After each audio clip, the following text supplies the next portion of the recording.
आज atomic lecture number 12 है। Schrodinger equation का सेकंड पार्ट आज हम लोग कवर कर रहे होंगे।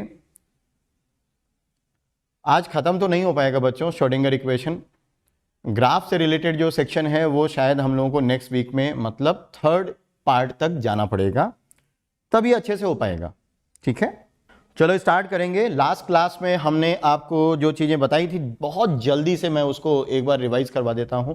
लास्ट क्लास में मैंने आपको बताया कि quantum mechanical model of atom क्या है। मैंने आपसे ये भी बात की कि जब हम लार्ज ऑब्जेक्ट्स पे न्यूटोनियन फिजिक्स अप्लाई करते हैं तो रिजल्ट्स एकदम परफेक्ट मिलते हैं, मतलब एकदम सही रिजल्ट्स मिलते हैं। लेकिन वही न्यूटोनियन फिजिक्स, क्लासिकल फिजिक्स के नियम जब हम इलेक्ट्रॉन जितने छोटे पार्टिकल्स पे अप्लाई करते हैं तो न्यूटोनियन फिजिक्स गलत रिजल्ट्स देती है, एक्चुअली अप्लाई ही नहीं कर पाते हैं, होती नहीं अप्लाई। तो हमें एक दूसरा मैकेनिक्स चाहिए था जो कि दोनों जगह अप्लाई हो सके, कम से कम इलेक्ट्रॉन जैसे पार्टिकल के लिए तो जरूर अप्लाई हो सके। तो क्वांटम मैकेनिक्स वो मैकेनिक्स की ब्रांच है जो कि इलेक्ट्रॉन जितने छोटे पार्टिकल्स के लिए, एटम्स, मॉलिक्यूल्स, कैटायंस, एनायंस, इनके लिए अप्लाई होता है। साथ साथ ये लार्ज ऑब्जेक्ट के लिए भी अप्लाई होता है, मतलब दोनों के लिए अप्लाई होता है। जैसा मैंने बोला था लास्ट क्लास में कि ये मोर इंक्लूसिव है। श्रोडिंगर ने मूविंग इलेक्ट्रॉन जो वेव की तरह बिहेव करता है उसके वेव नेचर की मैथमेटिकल इक्वेशन दी। श्रोडिंगर इक्वेशन को सॉल्व करने पे वो इक्वेशन दो वेव फंक्शंस का प्रोडक्ट होती है, एक रेडियल वेव फंक्शन और दूसरी एंगुलर वेव फंक्शन। ये लास्ट क्लास में किया था बेटा। अगर आज का लेक्चर समझना है तो पार्ट 1 जो इस श्रोडिंगर का पहला हिस्सा था जो लास्ट क्लास थी वो पढ़ना देखना जरूरी है, तभी आपको ये रिलेट कर पाओगे, तभी आप सिंक्रोनाइज कर पाओगे चीजों को। फिर मैंने आपसे बोला कि श्रोडिंगर वेव इक्वेशन में जो इलेक्ट्रॉन का वेव है वो दो वेव्स का प्रोडक्ट है, एक है रेडियल वेव फंक्शन और दूसरा angular wave function. Radial wave function बच्चों सिर्फ आर का फंक्शन होता था और एंगुलर वेव फंक्शन थीटा और फाई का फंक्शन होता था। और फिर हमने नोड के बारे में बात की थी। नोड वो पॉइंट्स होते हैं जहां पे एम्पलीट्यूड वेव का 0 होता है, मतलब जहां साई की वैल्यू 0 होगी। यदि साई 0 है तो बेटा साई स्क्वायर भी 0 होगा। साई स्क्वायर प्रोबेबिलिटी डेंसिटी बताता है। तो नोड हमारे लिए वो पॉइंट्स या प्लेन्स या सरफेसेस हैं जहां पे इलेक्ट्रॉन फाइंडिंग प्रोबेबिलिटी 0 है, जहां पे इलेक्ट्रॉन फाइंडिंग प्रोबेबिलिटी 0 है। ठीक है बेटा, तो इस चीज को ध्यान रखना है। अब नोड भी दो प्रकार के हो सकते हैं। There can be two types of nodes, one is radial node and the other is angular node. Radial nodes are also called spherical nodes and angular nodes are also called nodal planes या nodal surfaces. ये सब last class में बात हुई थी। Radial nodes के जो number होगा, number of radial nodes you can find it by n minus l minus 1। Number of radial nodes कैसे मिलेगा बेटा? n minus l minus 1। और नंबर ऑफ एंगुलर नोड्स कैसे मिलेगा? l के बराबर। याद है आपको? ये फॉर्मूला मैंने लास्ट क्लास में बताया था। आज उस फॉर्मूले का जस्टिफिकेशन भी देंगे और फिर एक क्वेश्चन के साथ आपको छोड़ गए थे। होपफुली आप सभी ने वो क्वेश्चन सॉल्व कर लिया होगा। ये था क्वेश्चन बेटा, find the number of radial nodes and angular nodes in these orbitals. इन सभी ऑर्बिटल्स में आपको रेडियल और एंगुलर नोड्स पता करने थे। तो आई होप कि आपके आंसर्स आ चुके होंगे। अपने आंसर्स मैच करो। देखिए नंबर ऑफ रेडियल नोड्स, अगर मैं 2s, चलो यहां पे लिख लेते हैं, कहां गया 2s की अगर मैं बात करूं, चलो यहां पे कर लेते हैं 2s number of radial node. Number of radial node is given by n minus l minus 1 and number of angular nodes. ये बहुत इंपॉर्टेंट क्वेश्चन है। जो लोग भी नंबर ऑफ एंगुलर नोड्स, जो लोग भी NSEJS या इवन नीट के लिए भी इंपॉर्टेंट है नंबर ऑफ एंगुलर नोड्स। बस यही वाला सेक्शन इंपॉर्टेंट है NSEJS और नीट के लिए, और बाकी हिस्सा तो सभी के लिए इंपॉर्टेंट है जो लोग भी ओलंपियाड्स के लिए तैयारी कर रहे हैं। Number of radial nodes, n की वैल्यू 2, l की वैल्यू 0। अब L की वैल्यू 0, 1, 2, 3 इस तरह से होती है। ये S है, ये P है, ये D है और ये F है। जो लोग भी नहीं जानते वो समझ लीजिए, सबशेल नोटेशन है बेटा। L इक्वल 0, 1, 2, 3 ये सबशेल नोटेशन है, SPDF। So this is 2, this is 0, n minus l minus 1। So 2 minus 0 minus 1, this will be 1 and number of angular node L की वैल्यू 0 है तो एंगुलर नोड्स 0 होगा। फिर 3py, अब 3py से कोई फर्क नहीं पड़ता, 3py हो, 3px हो, 3pz हो, उससे कोई फर्क नहीं पड़ेगा। आपका जो फॉर्मूला है वो वही होगा। Number of radial node, n की वैल्यू बेटा 3 है, l की वैल्यू 1 है, l की वैल्यू 1 है, तो 3p में भी आपको एक एंगुलर नोड मिलेगा और रेडियल नोड एक, एंगुलर नोड एक, l की वैल्यू 1 है। देन 3dxy, n की वैल्यू 3 है और l की वैल्यू 2 है, सो दिस इज 3 - 2 - 1 0 और एंगुलर नोड l के बराबर होता है। और लास्ट वाला 5p, number of radial node, n की वैल्यू 5 है बेटा, n की वैल्यू 5 है बच्चे, l की वैल्यू 1 है, so 5 - 1 - 1 this is 3, this is number of radial node and number of angular node will be equal to 1, number of angular node 1 है। अब जो लोग थोड़ा बहुत भी ऑर्बिटल के बारे में जानते हैं तो एंगुलर नोड एक क्या होगा, यहां तो कोई एंगुलर नोड नहीं है, 3py में जो एक एंगुलर नोड है एक नोडल प्लेन है बेटा, ये जो 3py में एक आप ये बता रहे हो ना एंगुलर नोड, यही नोडल प्लेन होता है। तो आपको मालूम है py का नोडल प्लेन एक्जेक्ट प्लेन होता है ना बेटा, तो ये एक्जेक्ट प्लेन होगा, ये जो एक नोडल प्लेन है। सिमिलरली 3dxy में दो नोडल प्लेन है, 3dxy में दो नोडल प्लेन है, ये देखिए दो नोडल प्लेन है और एक प्लेन होगा xz और दूसरा yz, है ना, ये दोनों प्लेन्स होंगे xz और yz, xz और yz, और ये तो कोई बात ही नहीं है, 5p है। तो ये आप शायद मालूम होगा, नहीं मालूम होगा तो कोई बात नहीं, आगे हम लोगों को ये कवर करना है, ठीक है। तो ये आंसर है बेटा लास्ट क्लास में जो लास्ट वाला क्वेश्चन था उसके। चलिए आज की क्लास स्टार्ट करते हैं। आज हम लोग एनालिसिस करेंगे एक बहुत ही इंपॉर्टेंट सेक्शन का। हम लोग ये देखने जा रहे हैं कि जो श्रोडिंगर वेव इक्वेशन हमने लिखी थी, जब मैंने आपको श्रोडिंगर वेव इक्वेशन लिख के दी तो साई फंक्शन होता था radial part, radial wave function into angular wave function, याद है आपको लास्ट क्लास से बेटा, है ना, लास्ट क्लास से। ये वाला जो पार्ट है इसको बोलते हैं रेडियल वेव फंक्शन, इसको बोलते हैं रेडियल वेव फंक्शन, और इसको बोलते हैं बच्चे angular wave function, angular wave function. This is radial wave function and this is angular wave function.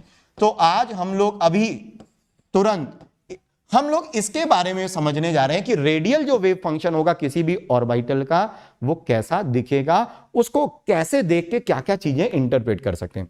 Very very very important. मैं आपको बता दूं, आप जो आज अभी सीखने जा रहे हो, आप देखिएगा इंडियन यूनिवर्सिटीज में लोग फिजिक्स में बीएससी एमएससी कर जाते हैं, लेकिन उनको नहीं मालूम होता ये जो आज आप सीखने जा रहे हो, ठीक है। सो रेडियल वेव फंक्शन हमेशा कैसा दिखेगा वो समझिए। अब हम लोग analysis of radial wave function करें तो रेडियल वेव फंक्शन को इससे डिनोट करते हैं, या कई बार अगर मैं साई के आगे सिर्फ आर लिखूं, थीटा और फाई हटा दूं, सिर्फ आर लिखूं, थीटा और फाई हम नहीं लिख रहे हैं, सिर्फ आर लिख रहे हैं, तो इसका मतलब हम सिर्फ रेडियल पार्ट पे फोकस कर रहे हैं। थीटा और फाई एंगुलर पार्ट से मैं मतलब नहीं, तो साई आर वही मतलब रखता है जो ये वाला सिंबल है। साई आर लिखने का मतलब है हम किस पे फोकस कर रहे हैं, रेडियल पार्ट पे। आर लिखने का मतलब है हम सिर्फ रेडियल पार्ट पे फोकस कर रहे हैं, थीटा और फाई पे फोकस नहीं कर रहे हैं। तो कहीं किसी क्वेश्चन में बेटा अगर आपको ये रिप्रेजेंटेशन मिले या ये रिप्रेजेंटेशन मिले, बच्चे दोनों को आप सेम समझना, दोनों को सेम समझना, ठीक है बेटा। चलिए, so every radial wave function can be written as following, जो मैं आगे लिखने जा रहा हूं, यही चीज आपको ध्यान रखनी है। हर रेडियल वेव फंक्शन आपको हमेशा ऐसा देखने को मिलेगा, आर एनएल आर या साई आर का एक फिक्स फॉर्मेट होता है, उसका जो मैथमेटिकल फॉर्मेट है वो फिक्स्ड है, और वो मैथमेटिकल फॉर्मेट अगर आपको समझ में आ गया तो सब कुछ समझ में आ गया। देखिए, ये हमेशा आपको मिलेगा, कुछ कांस्टेंट होगा, शुरुआत में कुछ कांस्टेंट्स होंगे बेटा, फिर r की पावर l होगा, r की पावर l होगा, फिर एक पॉलिनोमियल होगा r में, पॉलिनोमियल होगा r में, मैं बताऊंगा उसका क्या मतलब है। फिर एक एक्सपोनेंशियली डिक्रीजिंग टर्म होगा, एक कांस्टेंट होगा, k dash is a constant, k dash is a constant, एक एक्सपोनेंशियली डिक्रीजिंग टर्म होगा r में। सो e की power minus k dash r, यहां k डैश एक कांस्टेंट है, यहां k डैश एक कांस्टेंट है। तो बस कहने का मतलब यह है कि यहां पे एक्सपोनेंशियल में माइनस वाला एक फैक्टर होगा। सो this is the general form of every radial wave function of N orbital. This is the general form of every radial wave function of N orbital. इसको मैं ऐसे समझा सकता हूं आपको, जैसे बच्चे आप इसको ऐसे लिखोगे, साई आर सिर्फ रेडियल पार्ट पे फोकस कर रहा हूं, जैसे मान लीजिए एक कांस्टेंट है तो कांस्टेंट को मैं कैपिटल के से डिनोट कर रहा हूं, कैपिटल के इनटू आर की पावर एल होगा, फिर अंदर एक पॉलिनोमियल होगा कुछ इस तरह से a plus B R plus C R square and so on, a polynomial in R into E की power minus K dash R. ये एक जनरल फॉर्म है रेडियल वेव फंक्शन का। ये जो पॉलिनोमियल है आर में, ये बेटा जो पॉलिनोमियल है, पॉलिनोमियल बच्चे ये वाला जो पॉलिनोमियल है, ये पॉलिनोमियल की जो डिग्री होगी, polynomial degree is equal to n minus L minus one. Degree of polynomial समझते हैं, मतलब R में पॉलिनोमियल है तो जो R की हाईएस्ट पावर होगी, जो R की हाईएस्ट पावर होगी उसकी value n minus L minus one होगी। और ये तो कुछ सुना सुना सा देखा देखा सा फॉर्मूला लगता है और टर्म लगता है, ये आपने देखा है, सुना हुआ है, n minus L minus one. ये अभी हम लोगों ने देखा था बेटा, ये नंबर ऑफ रेडियल नोड्स को सिग्निफाई करता है, ये नंबर ऑफ रेडियल नोड्स को सिग्निफाई करता है। अब आप देख रहे हैं कि n minus L minus one actual में जो पॉलिनोमियल अपीयर होता है उसकी जो r की हाईएस्ट पावर होती है, वो जो डिग्री ऑफ पॉलिनोमियल है वो n minus L minus one है। एक बात और मैं आपको बता दूं कि यहां k डैश, ये जो मैंने एक कांस्टेंट, k डैश एक कांस्टेंट है ना, k और k dash, capital K and k dash are constants. और अगर थोड़ा और डिटेल में जाएं तो मैं k डैश को भी आपको बता सकता हूं कि k डैश एग्जैक्टली क्या होता है। एक्चुअली k डैश की value z R upon, in fact z by N A naught होता है, इसको z by N A naught होता है, z by N A naught होता है। इसका मतलब है कि अगर चलो इसी चीज को अगर मैं फिर से लिखता हूं तो मैं लिखूंगा psi R is equal to some constant R की पावर एल, फिर polynomial a plus B R plus C R square up till something e की power minus Z R upon N A naught. देखो e की power minus Z R, z यहां पे hydrogen like species का atomic number है, z यहां पे hydrogen like species मतलब सिंगल इलेक्ट्रॉन सिस्टम का एटॉमिक नंबर है, n प्रिंसिपल क्वांटम नंबर है बेटा। तो ये भी एक फॉर्मेट होता है। मैंने आपको यहां पे ये चीज छुपा के भी k डैश लिख दी थी और इसको मैंने एक्सपेंड करके भी आपको बता दिया कि एग्जैक्टली क्या है। अब एक एग्जाम्पल समझते हैं कि इसको इंटरप्रेट कैसे करेंगे। जैसे अब आप मुझे आंसर करना कि हम किस ऑर्बिटल का वेव फंक्शन लिख रहे हैं। सपोज मेरे पास कुछ ऐसा एक वेव फंक्शन है k1 r square, let's say a minus B R into E की power minus K dash R. मुझे आपको यह बताना है इस रेडियल पार्ट को देख के कि ये किस ऑर्बिटल का वेव फंक्शन है, ये किस ऑर्बिटल का वेव फंक्शन है, किस ऑर्बिटल का ये रेडियल वेव फंक्शन है। जरा इसको स्टैंडर्ड फॉर्मेट से कंपेयर करो और फिर ये समझते हैं कि कैसे पता करेंगे कि ये किस ऑर्बिटल का रेडियल वेव फंक्शन है। हमें ये समझना है कि ये रेडियल वेव फंक्शन किस ऑर्बिटल का है। बहुत सिंपल है, चलो मेरी तरफ ध्यान से देखो। सबसे पहले आप मुझे ये बताएं, सबसे पहले कि इसको इस फॉर्मेट से कंपेयर करो, जरा इससे कंपेयर करो। कुछ कांस्टेंट है, बिल्कुल है, r की पावर l, तो l की जगह दिख रहा है 2, l की जगह 2 दिख रहा है, मतलब l की वैल्यू हो गई 2, l की वैल्यू हो गई 2 और l की value 2 s p d f किसके लिए होता है? l की वैल्यू 2 किसके लिए होता है? जल्दी से बताओ, l की वैल्यू 2 किसके लिए है? l की वैल्यू 2 d के लिए है, d सबशेल के लिए, d ऑर्बिटल के लिए है। तो ये d ऑर्बिटल का वेव फंक्शन है। चलिए अब हमें n की वैल्यू डिसाइड करनी है। क्या पॉलिनोमियल दिख रहा है आपको? ये दिख रहा है, मुझे तो दिख रहा है ये पॉलिनोमियल में r की हाईएस्ट पावर, जिसको डिग्री ऑफ पॉलिनोमियल बोलते हैं, r की हाईएस्ट पावर क्या है? Degree of polynomial. r की पावर मुझे 1 दिख रही है, आपको क्या दिख रही है? r की पावर मुझे 1 दिख रही है, तो यहां डिग्री ऑफ पॉलिनोमियल कितनी होगी? 1, मतलब n माइनस एल माइनस 1 की वैल्यू कितनी होगी? 1। l की वैल्यू है 2 और n माइनस एल माइनस 1 की वैल्यू है 1, तो यहां l की वैल्यू 2 रखो, आपको n मिल जाएगा क्या? 4, n मिल जाएगा 4। किस ऑर्बिटल का वेव फंक्शन है? 4d ऑर्बिटल का। किस ऑर्बिटल का वेव फंक्शन है? 4d ऑर्बिटल का। किसका वेव फंक्शन है? 4d ऑर्बिटल का। 4d ऑर्बिटल का वेव फंक्शन है। खूब क्वेश्चन आते हैं इस तरह के और बहुत इजी होते हैं। अगर आपने ये सीख लिया तो आप ऐसा कोई भी क्वेश्चन आएगा कर लोगे, कोई भी क्वेश्चन आएगा कर लोगे। बहुत सिंपल होता है। हमेशा ये चीज याद रखो, कुछ कांस्टेंट होगा, r की पावर l होगा, फिर एक पॉलिनोमियल होगा r में, उस पॉलिनोमियल में जो r की हाईएस्ट पावर होगी, जिसको डिग्री ऑफ पॉलिनोमियल बोलते हैं, उसकी value n minus l minus 1 होगी, फिर एक एक्सपोनेंशियली डिक्रीजिंग टर्म होगा।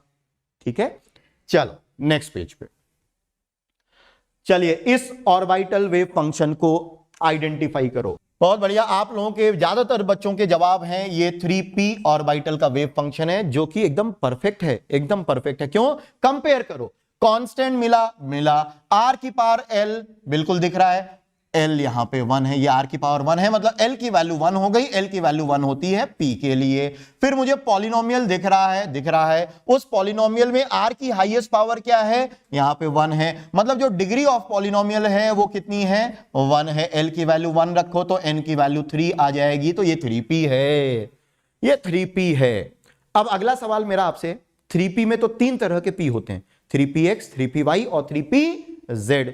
भाई 3p सबशेल में 3 ऑर्बिटल्स होते हैं, 3p टाइप के ऑर्बिटल्स 3 हैं, एक 3px है, एक 3py, एक 3pz। आप समझ रहे हो मैं क्या बोल रहा हूं? 3px ऑर्बिटल हो सकता है, 3py ऑर्बिटल हो सकता है, या 3pz ऑर्बिटल हो सकता है। ध्यान से, और हो सके तो नोट कर लेना, यदि सिर्फ रेडियल वेव फंक्शन दिया जाए, सिर्फ रेडियल वेव फंक्शन दिया जाए, एंगुलर वेव फंक्शन नहीं दिया जाए, यदि सिर्फ रेडियल वेव फंक्शन दिया जाए, एंगुलर वेव फंक्शन नहीं दिया जाए, तो आप सिर्फ रेडियल वेव फंक्शन को देख के ये नहीं बता सकते हो कि ये 3px है, y है या z है, क्योंकि 3px, 3py, 3pz actually space में इन ऑर्बिटल्स के ओरिएंटेशन है। आपको मालूम है कि नहीं? स्पेस में भाई 3px क्या है? x एक्सिस के अलोंग है, x एक्सिस के अलोंग, ये 3px होगा, है ना। 3py क्या होगा? ये x एक्सिस है। 3py क्या होगा? y एक्सिस के अलोंग होगा, ये y एक्सिस के अलोंग होगा, ये 3py होगा। और 3pz क्या होगा? z एक्सिस के अलोंग होगा। तो आप समझ रहे हैं, स्पेस में ये जो ओरिएंटेशन है ऑर्बिटल का, ये हमें किससे पता चलेगा? क्या हमें रेडियल वेव फंक्शन से पता चलेगा या एंगुलर वेव फंक्शन से पता चलेगा? रेडियल वेव फंक्शन से आपको ओरिएंटेशंस के बारे में कोई भी आइडिया नहीं होता। रेडियल वेव फंक्शन हमको ये तो बता देगा कि ये कौन सा ऑर्बिटल है, लेकिन उस ऑर्बिटल का ओरिएंटेशन, मतलब 3px है, 3py है, 3pz है, या d में भी बेटा, d में आपको मालूम है 5 ऑर्बिटल्स होते हैं, dxy, yz, xz, x square minus y square और dz स्क्वायर। d में 5 ऑर्बिटल्स होते हैं, वो 5 में से कौन सा ऑर्बिटल होगा वो भी नहीं बताएगा। तो रेडियल पार्ट से आप ये तो बता सकते हो कि 3p होगा, लेकिन 3px होगा, 3py होगा, 3pz होगा, ये आप नहीं बता सकते। तो अगर मैं पूछ रहा हूं कि बताओ 3px है, y है या z है, तो आपका क्वेश्चन होना चाहिए कि सर हमें एंगुलर फंक्शन दो, तब हम बता पाएंगे।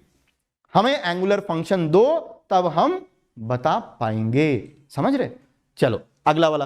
तो आपको कम से कम मैं ये सिखाने में कामयाब हुआ कि ऑर्बिटल का वेव फंक्शन कैसे निकाल पाओगे। r स्क्वायर है तो l की वैल्यू 2 है, l की वैल्यू 2 है। फिर ये जो पॉलिनोमियल है, यहां पे मुझे r की हाईएस्ट पावर 2 दिख रही है, n माइनस l माइनस 1 की वैल्यू कितनी? 2, और l की वैल्यू 2, l की वैल्यू 2 होती है d के लिए, 2 यहां रखोगे तो n की वैल्यू आ जाएगी 5। इसका मतलब ये 5d है, ये 5d है। अब 5d में भी बेटा, 5d में भी आपको मालूम है 5d xy हो सकता है, 5d xz हो सकता है, 5d yz हो सकता है, 5d x square minus Y square हो सकता है, और 5d z स्क्वायर हो सकता है। Total 5 different types of orbitals हो सकते हैं। मैं अगर आपसे पूछूं कि बताओ ये वाला कौन सा है, तो आपका क्वेश्चन होना चाहिए कि एंगुलर फंक्शन दो। आपका क्वेश्चन होना चाहिए एंगुलर फंक्शन दो, तब हम ये बता पाएंगे कि ये कौन सा ऑर्बिटल है। सपोज इसी ऑर्बिटल में अब मैं साई आर नहीं लिख रहा हूं, मैं लिख रहा हूं साई आर थीटा पाई। मतलब अब मैं सिर्फ रेडियल पार्ट पे फोकस नहीं कर रहा हूं, मैं कंप्लीट वेव फंक्शन लिख रहा हूं जिसमें रेडियल पार्ट भी होगा, एंगुलर पार्ट भी होगा। ठीक है, मान लो ये है some constant R A minus B R, कुछ भी समझ लो, ई की power minus K dash R cos theta. चलो तो यहां पे अब सुन लो, ये भी चीजें मैं बता रहा हूं, ये भी चीजें लोग जाने क्या क्या पढ़ जाते हैं लेकिन लोगों को नहीं मालूम होता है। सुनो, ये 3pz है, कैसे पहचानेंगे बेटा? अब आप रिकॉल करो पिछली क्लास में स्फेरिकल पोलर कोऑर्डिनेट सिस्टम, पिछली क्लास का स्फेरिकल पोलर कोऑर्डिनेट सिस्टम आप रिकॉल करो, पिछली क्लास का spherical polar coordinate system recall करो। अगर आप रिकॉल करोगे तो आपको याद आएगा कि z को लिखा था r cos थीटा, x को लिखा था r sin theta cos phi, और y को लिखा था r sin theta sin phi. अब इसीलिए मैंने बोला था कि ये याद कर लेना, मैंने बोला था कि ये याद कर लेना, क्योंकि इसे यूज करना है एंगुलर फंक्शन में। यदि आपको ये मालूम है तो एक काम करो, r हटाओ, यहां से r हटाओ।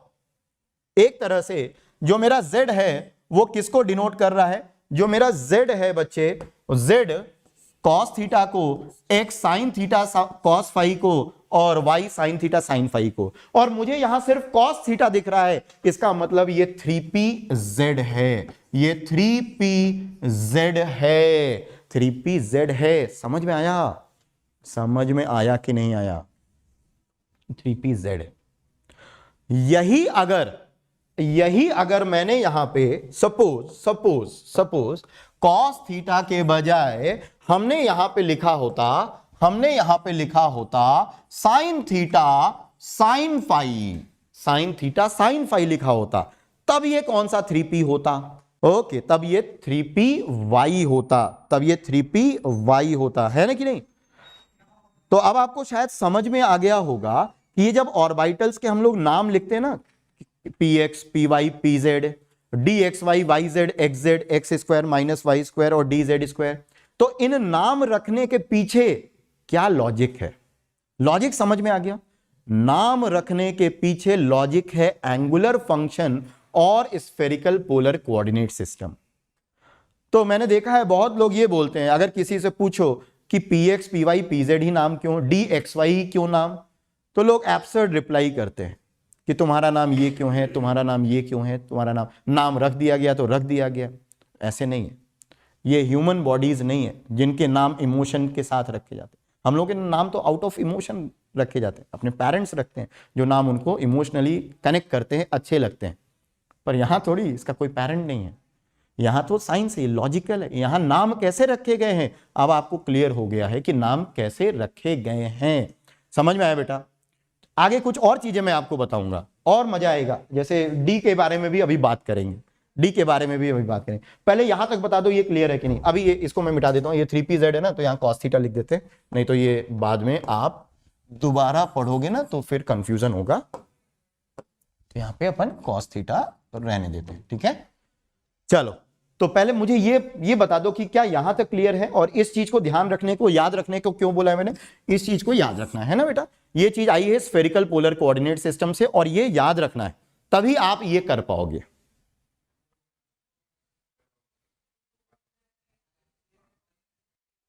हाँ कल्पेश, ऐसे ही बोलते हैं, जब नहीं मालूम होता है तो ऐसे ही बोला जाता है।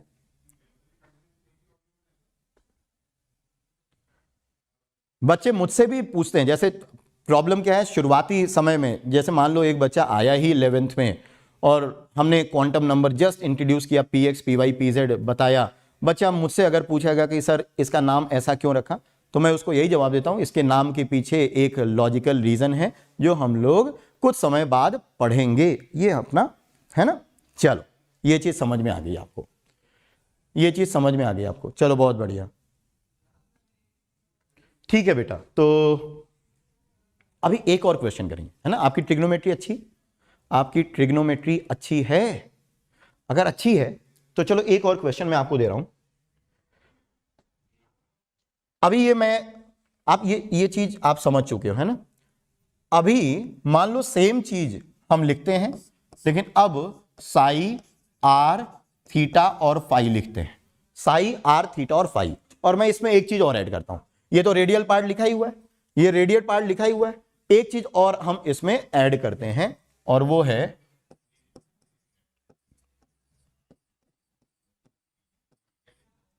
ये, हमने यही चीज लिखी। अब कंप्लीट वेव फंक्शन लिखा, मैंने सिर्फ रेडियल पार्ट नहीं लिखा, मैंने एंगुलर पार्ट भी लिखा है। अब मैंने कंप्लीट वेव फंक्शन लिखा है। तो आप इतने पार्ट से तो ये बता ही लिए थे कि ये 5D है, इतने पार्ट से तो आपने ये बता ही लिया था कि ये 5D है। अब जरा मुझे एंगुलर फंक्शन देख के क्या मुझे ये बताएंगे कि ये 5D में कौन सा 5D है? ये 5D x square minus Y square है। ये 5D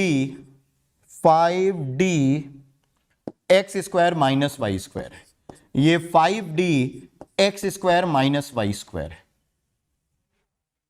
कैसे है जरा देखो, x स्क्वायर, जरा देखो x ये है, तो अगर मैं x स्क्वायर बोलूंगा तो x स्क्वायर क्या हो जाएगा? Sine square theta cos square phi, ये x स्क्वायर है।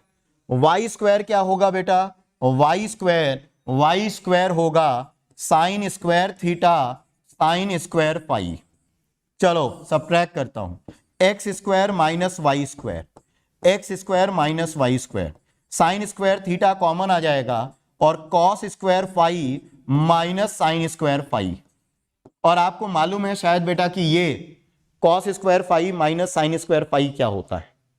Cos square phi minus sine square phi क्या होता है आपको मालूम है? So this is sine square theta cos 2 phi, जो कि मेरा एंगुलर वेव फंक्शन है। ये देखो, ये मेरा एंगुलर वेव फंक्शन।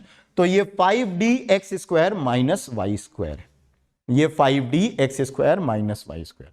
बस आपको ये बताना था कि ये जो भी नाम लिखते हैं, इन नामों के पीछे अगर कोई आपसे क्वेश्चन पूछे कि क्या लॉजिक चलता है, तो आप बोलोगे कि श्रोडिंगर इक्वेशन, जो ऑर्बिटल्स के वेव फंक्शन है, उन वेव फंक्शन का जो एंगुलर पार्ट है, उस एंगुलर पार्ट से हम लोग नाम डिसाइड करते हैं। और नाम डिसाइड करने में स्फेरिकल पोलर कोऑर्डिनेट सिस्टम का रोल है, स्फेरिकल पोलर कोऑर्डिनेट सिस्टम का रोल है बेटा, ठीक है। बस इतनी बात आप इस पेज से ध्यान रखो।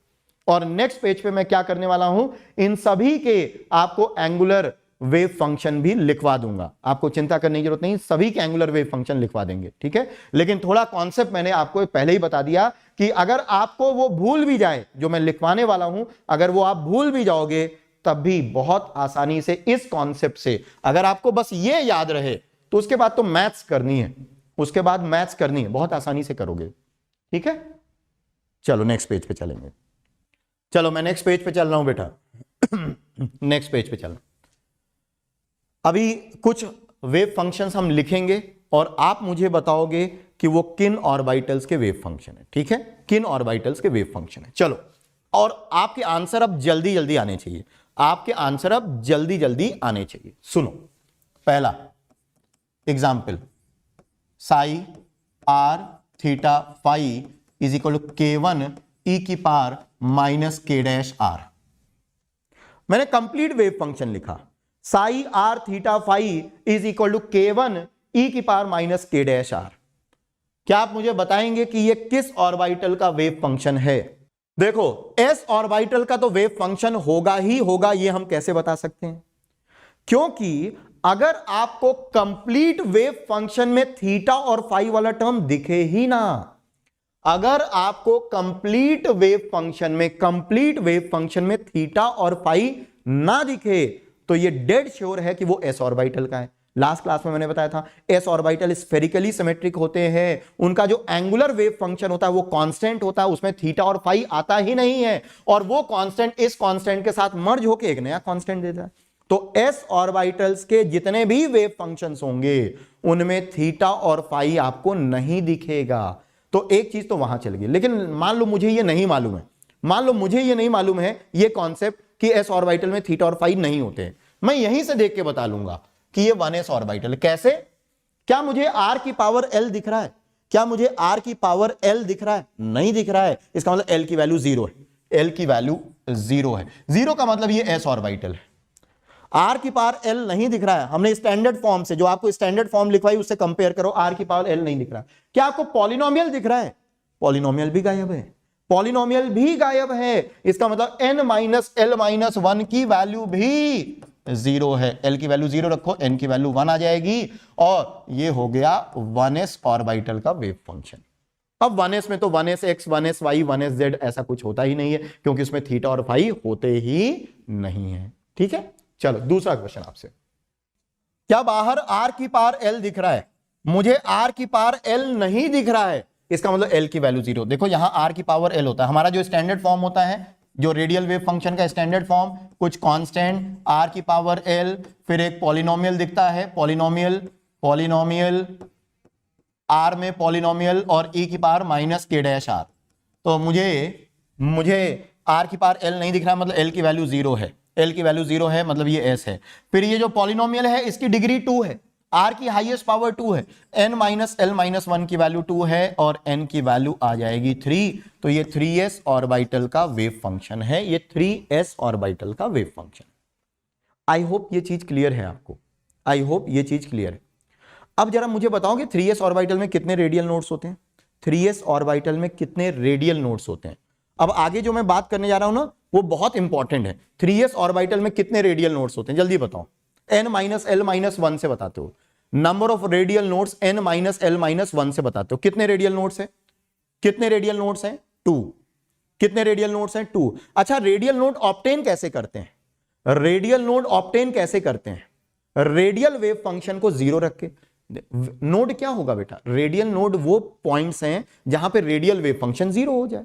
रेडियल वेव फंक्शन 0, क्योंकि जैसे ही ये 0 होगा साई की वैल्यू 0 हो जाएगी और साई स्क्वायर भी 0 हो जाएगा। नोड वही तो होगा। रेडियल नोड ऑब्टेन करने के लिए आप रेडियल पार्ट को 0 रखोगे। तो अगर मुझे रेडियल नोड ऑब्टेन करना है बच्चे, अगर मुझे रेडियल नोड ऑब्टेन करना है तो मैं इस फंक्शन को क्या रखूंगा? 0। अगर मुझे रेडियल नोड ऑब्टेन करना है तो मैं इस फंक्शन को 0 रखूंगा। अब जरा देखिए ये फंक्शन 0 कितनी जगह पे होगा? ये तो कांस्टेंट है, ये 0 हो नहीं सकता है। ये एक क्वाड्रेटिक इक्वेशन है आर में। देखो आर में ये क्वाड्रेटिक इक्वेशन है, ये ब्रैकेट 0 हो सकता है। तो a minus B R minus C R square की वैल्यू 0 हो सकती है। यहां से आर के कितने रूट्स मिलेंगे? क्वाड्रेटिक इक्वेशन है 2। अब यहां मैथ्स मत लगा देना कि इमेजिनरी रूट होगा या रिपीटेड रूट होगा, नहीं, 2 डिस्टिंक्ट रूट्स। क्वाड्रेटिक है तो 2 अलग रूट्स, क्यूबिक है तो 3 अलग रूट्स। समझ रहे हो? तो यहां कितने रूट्स मिलेंगे? मुझे आर की कितनी वैल्यूज मिलेंगी जिसपे ये चीज 0 होगी? 2। तो यहां से मेरे पास 2 रूट आ जाएंगे, 2 रूट्स। मान लो R1 और R2, मतलब R1 और R2 की वैल्यू के लिए ये फंक्शन 0 होगा। और ये फंक्शन कब 0 होगा? या तो ये एक्सपोनेंशियल 0 हो जाए भाई, या तो ये ब्रैकेट 0 हो जाए या ये एक्सपोनेंशियल 0 हो जाए, तभी तो ये फंक्शन 0 होगा। अच्छा, एक्सपोनेंशियल 0 कब होगा? e की power minus k dash r की वैल्यू 0 कब होगी? जब r की वैल्यू इनफाइनाइट हो। अगर r इनफाइनाइट हो गया तो ये वाला पार्ट क्या हो जाएगा? 0। इसका मतलब है ये रेडियल वेव फंक्शन कितनी जगह पे 0 होगा? 3 जगहों पे 0 होगा। 3 जगहों पे 0 होगा। कौन कौन से? एक तो इस क्वाड्रेटिक के 2 रूट, वहां 0 होगा, और एक जब r की वैल्यू इनफाइनाइट होगी वहां 0 होगा। अब आपके लिए एक बहुत इंपॉर्टेंट पॉइंट है, बहुत इंपॉर्टेंट पॉइंट है, लिख लीजिएगा, लिख लीजिएगा, very important. r is equal to 0 and r is equal to infinite are not considered radial nodes, are not considered radial nodes, right? अब बताओ, टोटल 3 जगहों पे ये 0 हो रहा था, 2 तो इसके रूट्स और एक इनफाइनाइट। पर इनफाइनाइट को हमें रेडियल नोड नहीं मानना है, तो इसका मतलब इसके कितने रेडियल नोड आएंगे? 2, एक R1 पे और एक R2 पे। तो 2 रेडियल नोड याद रखिएगा। r is equal to 0 and r is equal to infinite are not consider radial nodes. Actually में जो पॉलिनोमियल है वो पॉलिनोमियल को 0 रखोगे तो सॉल्व करने पे जितने भी रूट्स आएंगे वही नंबर ऑफ रेडियल नोड्स होगा। ये जो बीच में पॉलिनोमियल दिखता है, ये जो पॉलिनोमियल है, इस पॉलिनोमियल को जब आप 0 रखोगे तो जितने भी जगहों पे वो 0 होगा, r की जिन जिन वैल्यूज के लिए भी वो 0 होगा, वो रेडियल नोड्स होंगे। ठीक है, पॉलिनोमियल, इसीलिए नंबर ऑफ रेडियल नोड्स आपने कितने बताए थे, n minus L minus one, और पॉलिनोमियल की डिग्री है n minus L minus one. अगर डिग्री 1 है तो एक रूट आएगा, अगर डिग्री 2 है तो क्वाड्रेटिक है तो 2 रूट आएंगे, अगर डिग्री 3 है तो क्यूबिक में 3 रूट्स आएंगे, और वही नंबर ऑफ रेडियल नोड्स होते हैं। ठीक है, तो रेडियल नोड ऑब्टेन कैसे करोगे, समझ में आया, कैसे रेडियल पार्ट को 0 रख के ऑब्टेन करेंगे। ठीक है, इससे रिलेटेड मेरे पास एक क्वेश्चन था, मैं आपको देता हूं। r equal 0 and r equal infinite are not considered radial nodes, this is important. अब मेरे पास जो क्वेश्चन है, लास्ट पेज पे चलूं मैं, 1 मिनट, क्वेश्चन कहां है, ये क्वेश्चन है, चलो ये क्वेश्चन है, क्वेश्चन करेंगे बेटा ध्यान से, क्वेश्चन करिए, क्वेश्चन करिए। क्वेश्चन है, given below is the wave function of N atomic orbital of hydrogen atom, hydrogen atom के एक ऑर्बिटल का वेव फंक्शन है। Identify the orbital and find the position of radial node if any in terms of A not. आपको यह बताना है कि यह कौन सा ऑर्बिटल है, और इस ऑर्बिटल का रेडियल नोड अगर है तो उसकी वैल्यू क्या होगी ए नॉट के टर्म्स में। सो मैं आपको बता दूं कि यह जेई एडवांस का क्वेश्चन है, ये जेई एडवांस का क्वेश्चन है। जब एडवांस सब्जेक्टिव होता था ना, तो ये सब्जेक्टिव क्वेश्चन आया था। जब जेई एडवांस सब्जेक्टिव होता था तो ये सब्जेक्टिव क्वेश्चन आया था, काफी पहले का है, लेकिन ये काफी वेटेज वाला क्वेश्चन था, मेरे ख्याल से 5 और 6 मार्क्स का, 5 और 6 मार्क्स। कितना आसान क्वेश्चन है, कितना आसान क्वेश्चन है, देखिए आप, लेकिन नहीं कर पाते बच्चे, क्योंकि श्रोडिंगर नाम से ही उनको फोबिया है। श्रोडिंगर मतलब पढ़ना ही नहीं, एक मेंटल ब्लॉकेज है ना, है बहुत आसान, है बहुत आसान, लेकिन मेंटल ब्लॉकेज है। श्रोडिंगर तो बहुत टफ है, वो तो अपन से नहीं हो पाएगा। सिर्फ इक्वेशन देखते हैं बड़ी बड़ी और सोचते हैं कि बहुत टफ है, कुछ नहीं है, कुछ भी नहीं है, है ना। अपन को थोड़ी सॉल्व करनी है, अपने को तो रिजल्ट्स देखना, और रिजल्ट्स तो आप देख रहे हैं कितना आसान है। ये बेटा एक कांस्टेंट है, ये कांस्टेंट है, देखो कांस्टेंट है, फिर r की पावर l गायब है, r की पावर l गायब है, मुझे नहीं दिख रहा r की पावर l, इसका मतलब l की वैल्यू 0 है, इसका मतलब ये s ऑर्बिटल होगा। फिर ये जो पॉलिनोमियल है r में, r की हाईएस्ट पावर मुझे 1 दिख रही है, ये पॉलिनोमियल इन r है, r की हाईएस्ट पावर मुझे 1 दिख रही है, मतलब डिग्री ऑफ पॉलिनोमियल 1 है। Degree of polynomial n minus l minus 1 की वैल्यू 1 है, n की वैल्यू क्या हो जाएगी 2। सो ये 2s ऑर्बिटल का वेव फंक्शन है। अब आपसे पूछा गया है कि बताओ इसके रेडियल नोड की पोजीशन, तो बहुत आसान है, रेडियल नोड की पोजीशन बताने के लिए जो पॉलिनोमियल वाला पार्ट है उसको 0 रख दो। पॉलिनोमियल वाला part 2 minus r upon A naught की वैल्यू 0, इसका मतलब r is equal to 2 A naught पे आपको एक रेडियल नोड मिलेगा, एक रेडियल नोड मिलेगा, और किस वैल्यू पे मिलेगा, r is equal to 2 A naught पे, r is equal to 2 A naught पे। ठीक है, राइट, समझ में आ गया ना। चलो अब पीछे चलते हैं और एंगुलर वेव फंक्शंस भी आपको बता देते हैं। एस ऑर्बिटल, एस, अब मैं सबके ऑर्बिटल के वेव फंक्शंस लिखने जा रहा हूं, ये मैं देख के लिखूंगा, मुझे याद नहीं रहते हैं, लेकिन हाँ कॉन्सेप्ट आपको बता ही दिया है मैंने। एस ऑर्बिटल का वेव फंक्शन, प्लीज चलो इसको लिखो, ये आपको कांस्टेंट मिलेगा एस ऑर्बिटल का वेव फंक्शन। इसका जो एंगुलर वेव फंक्शन होगा, मतलब जो Y L M theta pi होता है, ये बेटा 1/√4 पाई होता है, जो कि कांस्टेंट है 1/√4 पाई। इसमें ना थीटा आएगा ना पाई आएगा, ना थीटा आएगा ना पाई आएगा। ठीक है, मैं नेक्स्ट पेज पे चल रहा हूं, आप इसको फटाफट लिखते जाओ, फटाफट लिखते जाओ। अगर ये एस ऑर्बिटल है तो एस ऑर्बिटल के लिए ये चीज कांस्टेंट होती, ये चीज कांस्टेंट होती बेटा।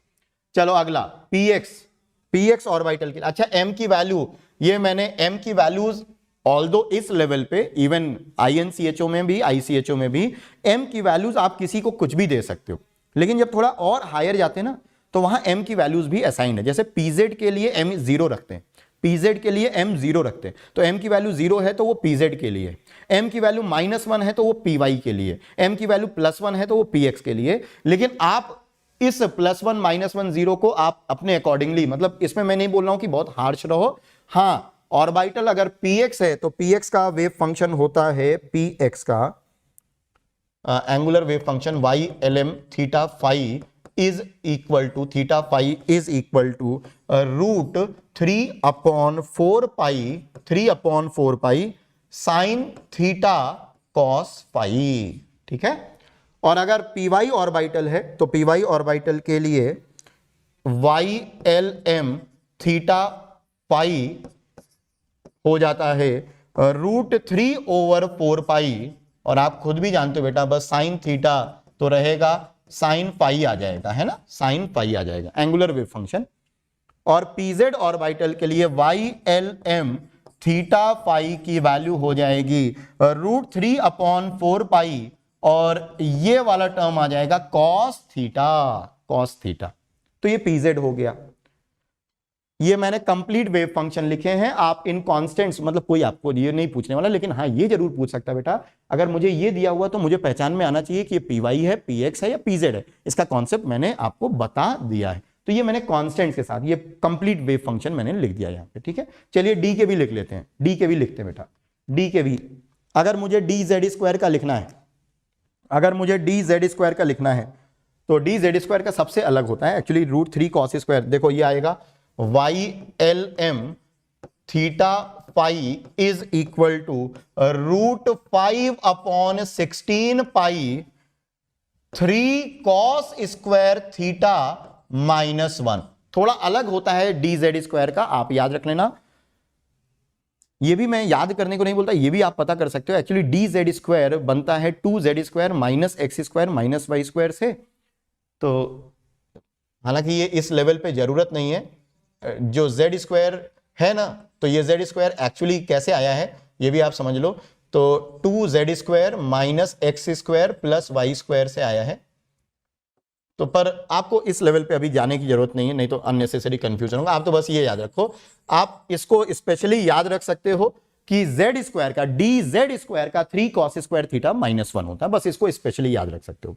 फिर x स्क्वायर -y स्क्वायर का मैंने आपको बताया ही था, Y L M theta pi is equal to √15/4 pi sine square theta, ये आपने आइडेंटिफाई भी किया था बेटा, cos 2 pi, cos 2 pi.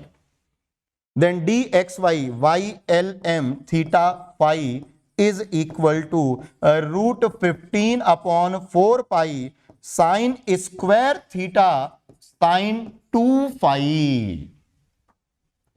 D Z square, D X square -y square और डी एक्स वाई, ये सब ऑर्बिटल वेव फंक्शन है। यहां पे आसाम से आप निकाल सकते हो, बस इसको थोड़ा अलग से आपको याद रखना पड़ेगा, 3 cos स्क्वायर थीटा -1, ठीक है।